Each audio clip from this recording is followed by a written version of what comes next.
know what a bummer is this shirt is actually, it's coming across very black on here, but it's actually dark blue. That's that. It's more accurate than it looks.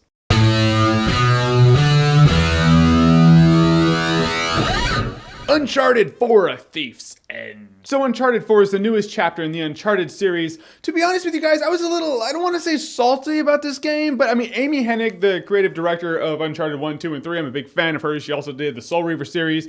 She was let go or fired from Naughty Dog. And then they're like, hey, here's Uncharted 4. Granted, it's a creative team behind The Last of Us. Good creative team, but I thought, all right, without Amy Hennig, it's going to lose a lot of the Nathan Drake fun. Nathan Drake's going to be like Joel or something. I had some fears, and then the title of Uncharted 4 comes on. Uncharted 1, 2, and 3, it always had the Nathan Drake theme, and it was a cool theme. You know, you're like, it's adventure. We're here for adventure. We're gonna have some adventure. This didn't have that. It has a skeleton in a cage just swinging. It's all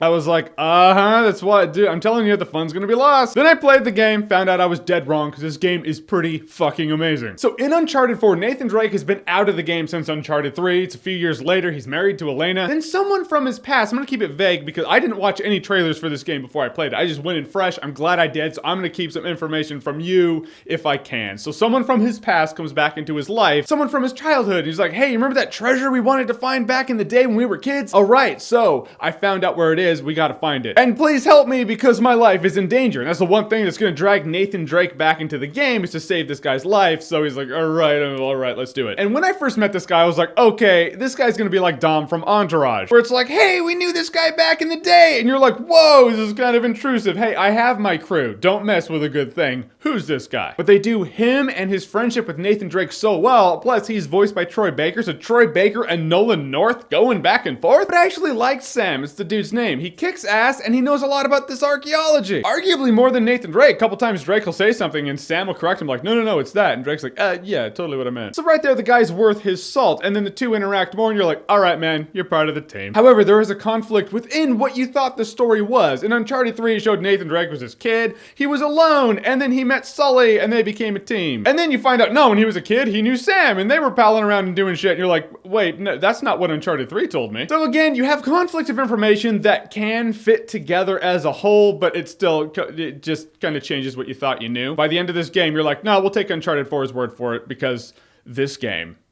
Let's start out with the graphics. First of all, the graphics are insanely great. It's one of those things where you're watching it, you're like, I can't believe we're here now. Everything from the character models to the scope of the land, it all looks super sick real. There's a scene where this lady is talking, there's a window, or it's a light, I think it's a window behind her head, and the light is shining through her hair, and you're like, that is real human hair. And when you're exploring, the layout is so well crafted that, I mean, some paths don't lead anywhere, some paths lead to where you want to go. It ultimately herds you in the right direction, but you feel like there are different branches, more than one way to skin a cat kind of thing. It's like, I can go here, or I can go here, I can go up this mountain and down there. You really feel like you are exploring. This is the greatest archaeological adventure you can have while not leaving your couch. I don't know, can we talk about the action sequences in here? Holy shit, the action sequences. Uncharted is known for its action sequences. Like Nathan Drake's escaping something's falling apart, the building's falling apart, he grabs onto a ledge, then he slides down, narrowly escapes death. In here, it's like that, but times 10. The collapses and escapes are so grand in scope. I was playing this, I was like, this is one of those games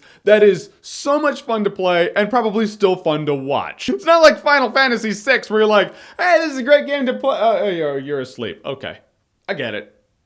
You're watching and it's not the same. Remember that scene in Uncharted 2 where that truck was coming down the alley at you and you had to shoot back at it and you just narrowly escaped death? Something like that happens in this game times about 1 billion. It's awesome. It's one of those things where I was like, I need to see that in a movie. In fact, if I do see that in a movie, and I should, it will blatantly be ripping Uncharted 4 off, and I'll address it. I'll be like, you ripped Uncharted 4 off. That said, you should, because I wanted to see that on the big screen, because that is awesome. As for the gameplay, it's a lot of what you already know Uncharted to be. You know, you duck behind objects, you shoot, and sometimes the hit detection sucks. Seriously, let's be honest. In every Uncharted game, this one included, so many times it's like, I shot you in the head. Come on. And even if I didn't, how many shots to the throat can you take, dude? And the timing, oh my god, the computer just knows the timing. Those moments where you're just like, all right, you got your scope, and you're like,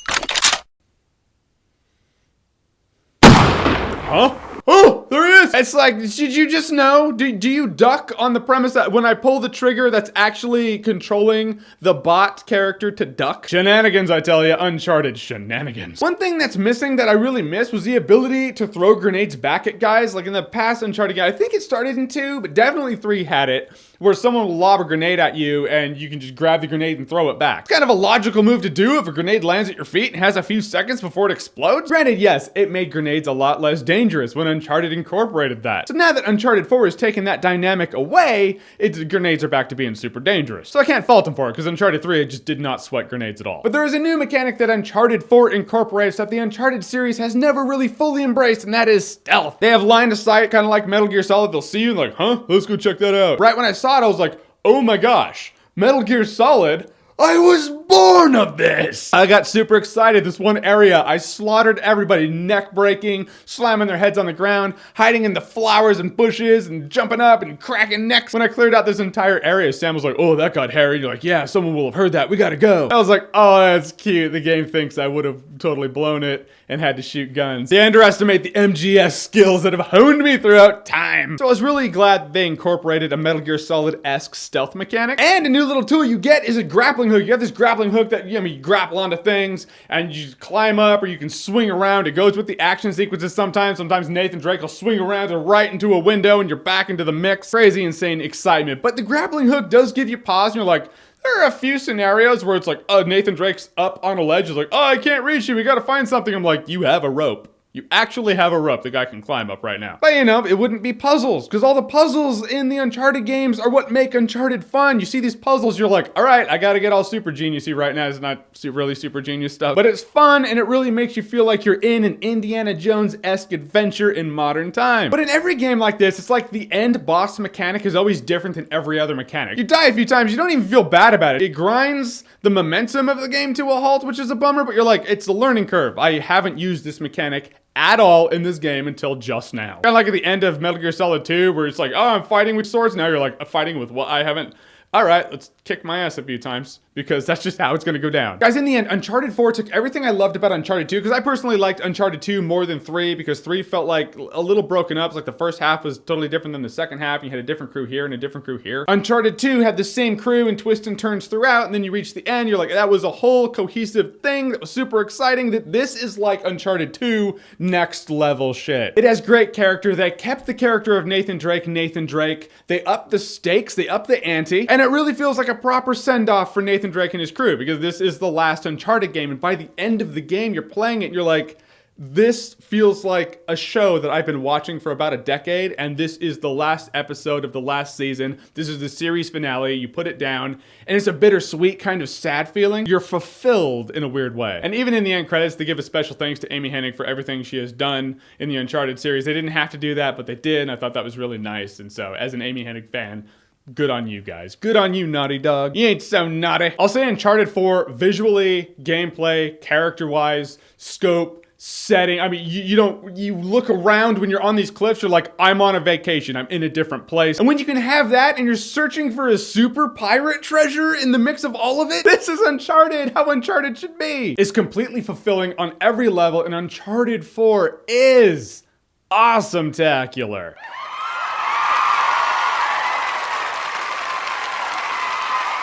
How's the multiplayer? I'm gonna be honest with you guys, I haven't even touched the multiplayer. Because Uncharted 4 isn't about the multiplayer, it's about the character campaign of a guy and his crew. That's why I play Uncharted. The multiplayer is gonna be an afterthought to kind of incorporate multiplayer, because multiplayer is huge among gaming right now. So if the game sells me on the single player, sure, I'll dabble in the multiplayer now, but I didn't want to bog down my review with multiplayer stuff. Like if it was a Halo or Doom or some shit, yeah, let's talk about multiplayer. But it's not, it's Uncharted. You're on a single player adventure. Have fun with it. All right guys, so Uncharted 4, A Thief's End. Have you played it? What did you think about it? Or what's your favorite Uncharted game of all time? Whatever it is, whatever you think, comment below, let me know. And as always, if you like what you've seen here and you want to see more, click right here to see more.